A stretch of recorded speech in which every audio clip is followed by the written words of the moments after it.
Hello everyone, welcome back to engineering drawing series. ये series का last lecture है और इसमें हम लोग पढ़ने वाले हैं कॉमन इंजीनियरिंग ड्राइंग मिस्टेक्स, जो कि कुछ स्टूडेंट्स भी करते हैं और कुछ ऐसे लोग जो इंडस्ट्री में नए नए एंट्री किए रहते हैं। ठीक है, मैं भी पहले करता था, अभी ठीक है, मेरा कंट्रोल हो चुका है। तो इसके लिए मैं सोच रहा हूँ मिस्टेक्स पे भी एक लेक्चर ले ही लूँ। तो शुरू करता हूँ। सबसे पहले बात आती है कि मिस्टेक्स होती क्यों है ना। मिस्टेक्स इसलिए होती हैं क्योंकि फंडामेंटल में हम कमज़ोर होते हैं, समझ में नहीं आते, फिर स्टैंडर्ड्स को इग्नोर करते हैं, केयरलेस होते हैं डायमेंशनिंग में, फिर कई टूल्स पर अपने को ओवर कॉन्फिडेंस हो जाता है कि अरे मेरे को तो सब आता है, बिना सोचे समझे कॉपी कर लेते हैं। इंजीनियरिंग ड्राइंग एक टेक्निकल कम्युनिकेशन है, ये एक आर्ट नहीं है। अगर कम्युनिकेशन गलत हुआ तो मैन्युफैक्चरिंग पूरी की पूरी गलत हो जाती है। सबसे पहली गलती है कि प्रोजेक्शन मेथड का गलत होना, जैसे कि फर्स्ट एंगल और थर्ड एंगल को मिक्स कर लेना। इसमें प्रोजेक्शन सिंबल को मेंशन नहीं करना कि कौन सा प्रोजेक्शन सिंबल है। व्यू के प्लेसमेंट को गलत कर देना, अभी टॉप और साइड व्यू के अलाइनमेंट को भी गलत कर देना। तो इससे एग्ज़ाम में क्या प्रॉब्लम होता है कि सिर्फ मार्क कटते हैं, लेकिन इंडस्ट्री में होता है कि गलत पार्ट ही मैन्युफैक्चर हो जाता है। ठीक है, और सबसे बड़ी बात, मैं ये प्रोजेक्शन पे एक लेक्चर दे चुका हूँ, उसमें ये गलतियाँ भी बताया हूँ, इसको ओवरकम कैसे करते हैं ये भी बताया हूँ। ठीक है, डायमेंशनिंग का भी एक लेक्चर ले चुका हूँ, तो मैं इसमें बहुत ज़्यादा डिटेल में नहीं जाने वाला, मैं सिर्फ गलतियाँ बता रहा हूँ। ठीक है, तो दूसरा मिस्टेक है इनकरेक्ट डायमेंशनिंग। इसमें मिसिंग कुछ इंपॉर्टेंट डायमेंशन को मिस करना, ओवर डायमेंशनिंग कर देना, सेम डायमेंशन को 2-3 बार रिपीट कर देना, हिडन लाइंस को डायमेंशनिंग करना, डायमेंशनिंग के स्टैंडर्ड रूल्स फॉलो नहीं करना। अभी इसके रूल्स कौन कौन से, अगर आप डायमेंशनिंग का एक लेक्चर है उधर जाके देखेंगे तो आपको वो सारे रूल्स मिलेंगे। हर एक डायमेंशन का अपना खुद का एक पर्पज़ होना चाहिए। उधर क्यों दिखाया गया, वो थिकनेस के लिए दिखाया गया है, विड्थ के लिए दिखाया गया है, लेंथ के लिए दिखाया गया है, किसके लिए दिखाया गया है ना। एक्स्ट्रा डायमेंशन अगर हो तो कन्फ्यूजन क्रिएट होता है कि ये क्यों है, किसके लिए है। अभी तीसरा, टॉलरेंस को इग्नोर करना। ठीक है, टॉलरेंस पे भी मैं एक लेक्चर ले चुका हूँ। अगर आपको इसमें गलतियाँ नहीं समझ में आती तो आप उधर से जाके अगर वो लेक्चर देख के आते तो आपको इधर हर एक पॉइंट समझ में आएगा और आप ये गलतियाँ करना बंद कर देंगे। तो जैसे कि शाफ्ट का OD 50 है तो उधर नॉमिनल साइज ही दे देना, जैसे कि 50 mm ही दे देना, तो ये गलत बात है। टॉलरेंस स्पेसिफाई नहीं करना, कौन सा टॉलरेंस है, सॉफ्ट बेसिस, ऑल बेसिस।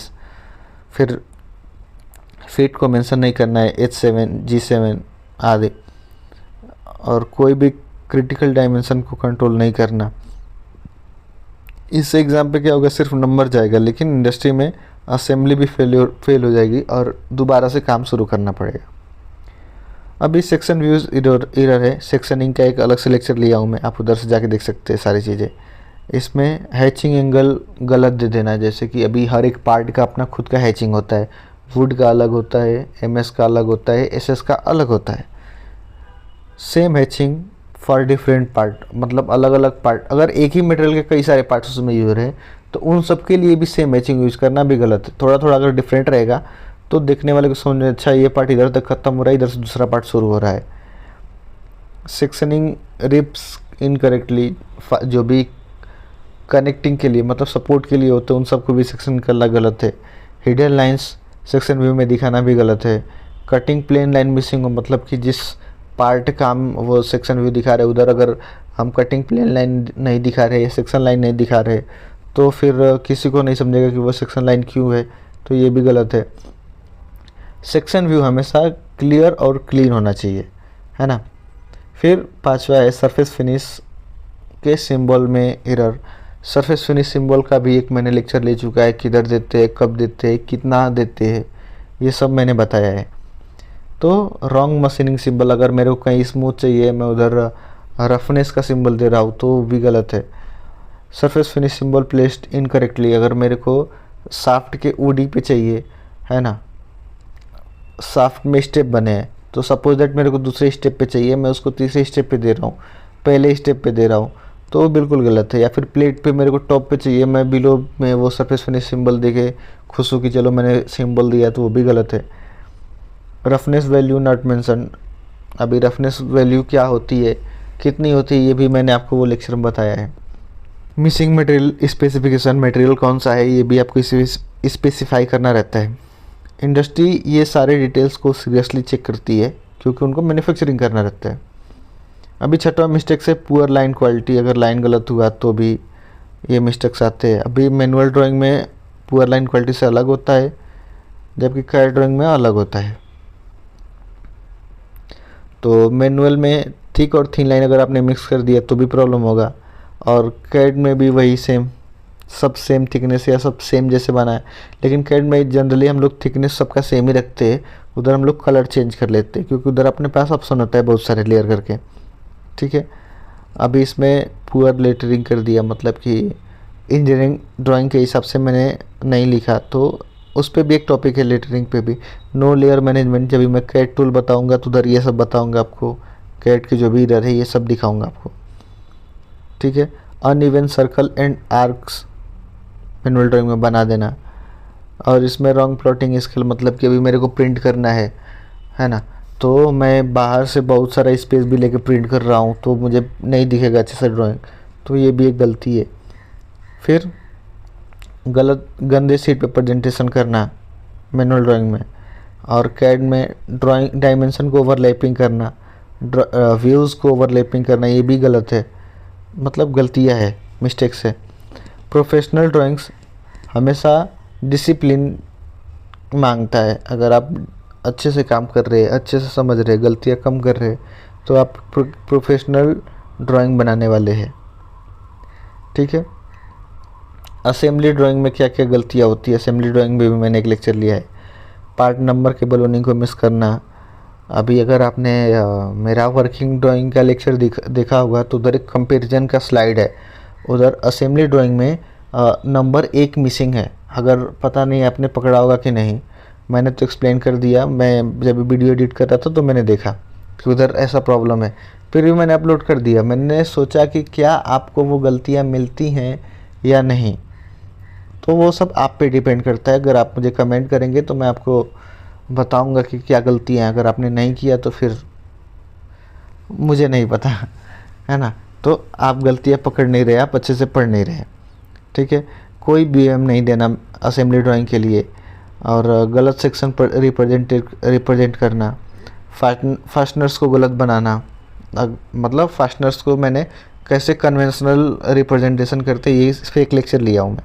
तो अगर आप उसके हिसाब से फास्टनर्स को रिप्रेजेंट करते हैं तो वो सही है, अगर अदर मेथड अपना पर्सनल मेथड यूज़ कर रहे हैं तो वो गलत है। फिर किसी भी आइटम को बलूनिंग नहीं करना, एक्चुअली पहला और ये वाला तो अलग सेम ही हो गया। एक गलत पार्ट नंबर से प्रोक्योरमेंट भी गलत हो जाता है। अभी टाइटल ब्लॉक और स्टैंडर्ड एरर क्या होते हैं, मैंने इस पर एक भी लेक्चर नहीं दिया है।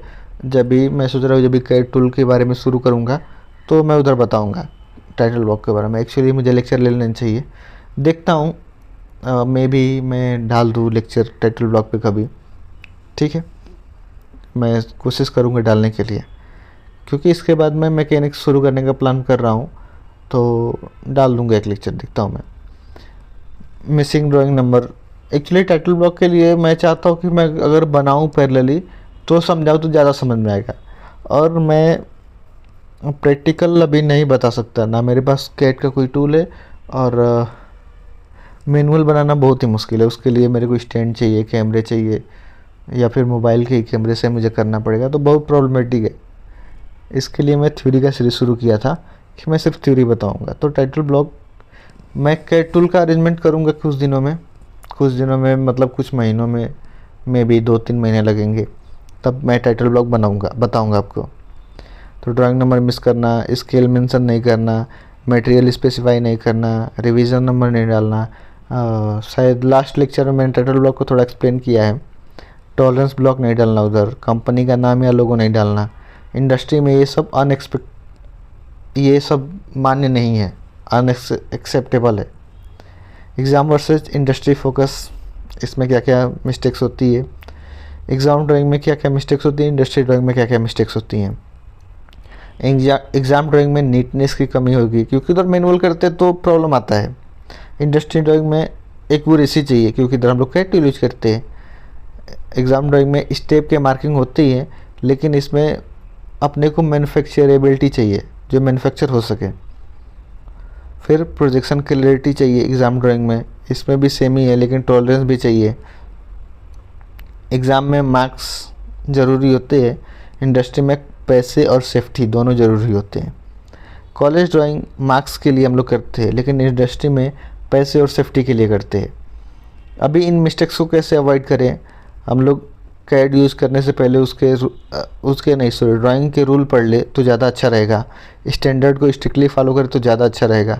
मैन्युफैक्चरर के हिसाब से सोचेंगे तो गलतियाँ कम से कम होंगी। ड्राइंग को एक बार नहीं 2 बार चेक करिए, 3 बार चेक करिए, लेकिन परफेक्ट ड्राइंग दीजिए। डायमेंशन को कभी गेस मत करिए कि अरे ये भी देना चाहिए, ये मतलब कि ज़रूरी नहीं हो तो भी हम लोग ड्राइंग डायमेंशन देते जा रहे हैं। ड्राइंग को हमेशा क्लीन और रीडेबल बनाइए ताकि मैन्युफैक्चरर जो भी मशीनिस्ट है वो पढ़ सके।